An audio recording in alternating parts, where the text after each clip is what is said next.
யாத்திராகமம் அதிகாரம் 8 வசனம் 1.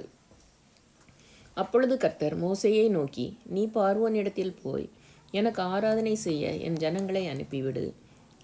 வசனம் 2. நீ அவர்களை அனுப்பிவிட மாட்டேன் என்பாயாகில் உன் எல்லை அடங்கலையும் தவளைகளால் வாதிப்பேன். வசனம் 3. நதி தவளைகளை திரளாய் பிறப்பிக்கும். அவைகள் உன் வீட்டிலும் உன் படுக்கை அறையிலும் உன் மஞ்சத்தின் மேலும் உன் ஊழியக்காரர் வீடுகளிலும் உன் ஜனங்களிடத்திலும் உன் அடுப்புகளிலும் மாப்பி செய்கிற உன் தொட்டிகளிலும் வந்து ஏறும். வசனம் 4.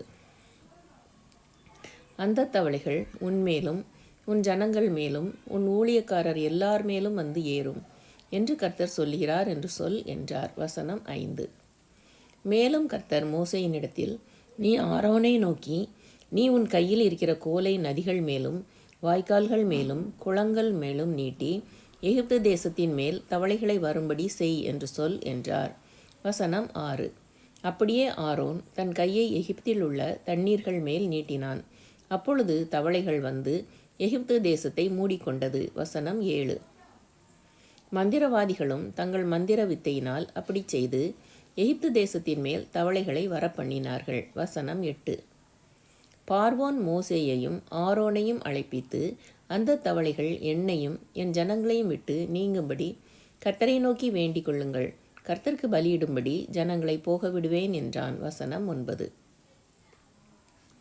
அப்பொழுது மோசே பார்வோனை நோக்கி, தவளைகள் நதியிலே மாத்திரம் இருக்கத்தக்கதாய் அவைகளை உம்மிடத்திலும் உம்முடைய வீட்டிலும் இல்லாமல் ஒளிந்து போகும்படி செய்ய உமக்காகவும் உம்முடைய ஊழியக்காரருக்காகவும் உம்முடைய ஜனங்களுக்காகவும் நான் விண்ணப்பம் பண்ண வேண்டிய காலத்தை குறிக்கும் மேன்மை உமக்கே இருப்பதாக என்றான். வசனம் 10. அதற்கு அவன், நாளைக்கு என்றான். அப்பொழுது இவன், எங்கள் தேவனாகிய கர்த்தருக்கு ஒப்பானவர் இல்லை என்பதை நீர் அறியும்படிக்கு உம்முடைய வார்த்தையின்படி ஆக கடவது. வசனம் 11. தவளைகள் உம்மையும் உம்முடைய வீட்டையும் உம்முடைய ஊழியக்காரரையும் உம்முடைய ஜனங்களையும் விட்டு நீங்கி நதியிலே மாத்திரம் இருக்கும் என்றான். வசனம் 12. மோசேயும் ஆரோனும் பார்வோனை விட்டு புறப்பட்டார்கள். பார்வோனுக்கு விரோதமாக வரப்பண்ணின தவளைகள் நிமித்தம் மோசே கர்த்தரை நோக்கி கூப்பிட்டான். வசனம் 13. கர்த்தர் மோசேயின் சொற்படி செய்தார். வீடுகளிலும் முற்றங்களிலும் வயல்களிலும் இருந்த தவளைகள் செத்து போயிற்று. வசனம் 14. அவைகளை குவியல் குவியலாக சேர்த்தார்கள். அதனால் பூமி எங்கும் நாற்றம் எடுத்தது. வசனம் 15. லகு உண்டாயிற்றென்று பார்வோன் கண்டபோதோ தன் இருதயத்தை கடினப்படுத்தி அவர்களுக்கு செவிகொடாமற் போனான்.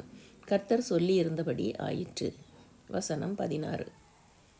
அப்பொழுது கர்த்தர் மோசேயின் இடத்தில், நீ ஆரோனை நோக்கி உன் கோலை நீட்டி பூமியின் புழுதியின் மேல் அடி, அப்பொழுது அது எகிப்து தேசம் எங்கும் பேன்களாய் போம் என்று சொல் என்றார். வசனம் 17. அப்படியே செய்தார்கள்.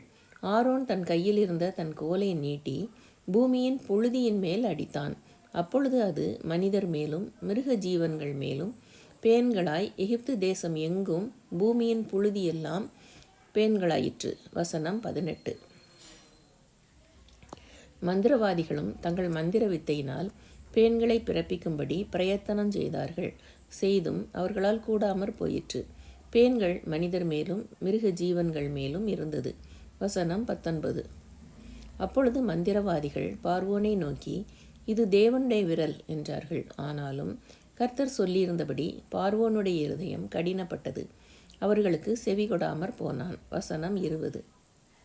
அப்பொழுது கர்த்தர் மோசேயை நோக்கி, நாளை அதிகாலமே நீ எழுந்து போய் பார்வோன் நதிக்கு புறப்பட்டு வரும்போது அவனுக்கு முன்பாக நின்று எனக்கு ஆராதனை செய்யும்படி என் ஜனங்களை போகவிடு. வசனம் 21. என் ஜனங்களை போக விடாயாகில் நான் உன்மேலும் உன் ஊழியக்காரர் மேலும் உன் ஜனங்கள் மேலும் உன் வீடுகள் மேலும் பலவித வண்டுகளை அனுப்புவேன். எகிப்தியர் வீடுகளும் அவர்கள் இருக்கிற தேசமும் அந்த வண்டுகளால் நிறையும். வசனம் 22.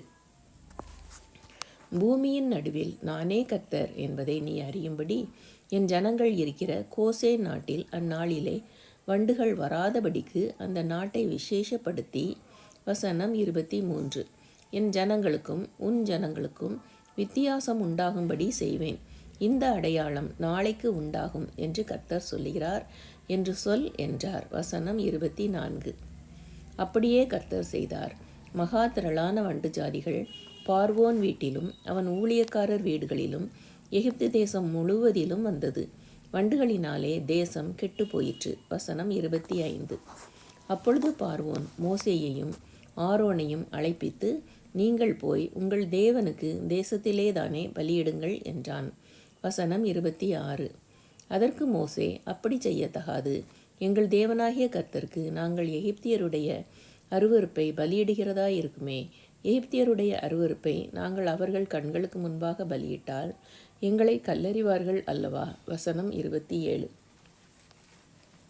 நாங்கள் வனாந்தரத்தில் 3 நாள் பிரயாணம் போய் எங்கள் தேவனாகிய கர்த்தர் எங்களுக்கு விதிக்கிறபடியே அவருக்கு பலியிடுவோம் என்றான். வசனம் 28. அப்பொழுது பார்வோன், நீங்கள் உங்கள் தேவனாகிய கர்த்தருக்கு வனாந்தரத்தில் பலியிடும்படிக்கு நான் உங்களை போக விடுவேன். ஆனாலும் நீங்கள் அதிக தூரமாய் போக வேண்டாம், எனக்காக வேண்டுதல் செய்யுங்கள் என்றான். வசனம் 29. அதற்கு மோசே, நான் உம்மை விட்டு புறப்பட்ட பின் நாளைக்கு வண்டுகள் பார்வோனையும் அவர் ஊழியக்காரரையும் அவர் ஜனங்களையும் விட்டு நீங்கும்படி நான் கர்த்தரை நோக்கி வேண்டுதல் செய்வேன். ஆனாலும் கர்த்தருக்கு பலியிடுகிறதற்கு ஜனங்களை போக விடாதபடி பார்வோன் இனி வஞ்சனை செய்யாதிருப்பாராக என்றான். வசனம் 30. மோசே பார்வோனை விட்டு புறப்பட்டு போய் கர்த்தரை நோக்கி வேண்டுதல் செய்தான். வசனம் 31. அப்பொழுது கர்த்தர் மோசேயின் சொற்படி வண்டு ஜாதிகள் பார்வோனையும் அவன் ஊழியக்காரரையும் அவன் ஜனங்களையும் விட்டு நீங்கும்படி செய்தார். ஒன்றாகிலும் மீந்திருக்கவில்லை. வசனம் 32. பார்வோனோ இந்த முறையும் தன் இருதயத்தை கடினப்படுத்தி ஜனங்களை போகவிடாதிருந்தான். யாத்திராகமம் அதிகாரம் 8 முற்றிற்று.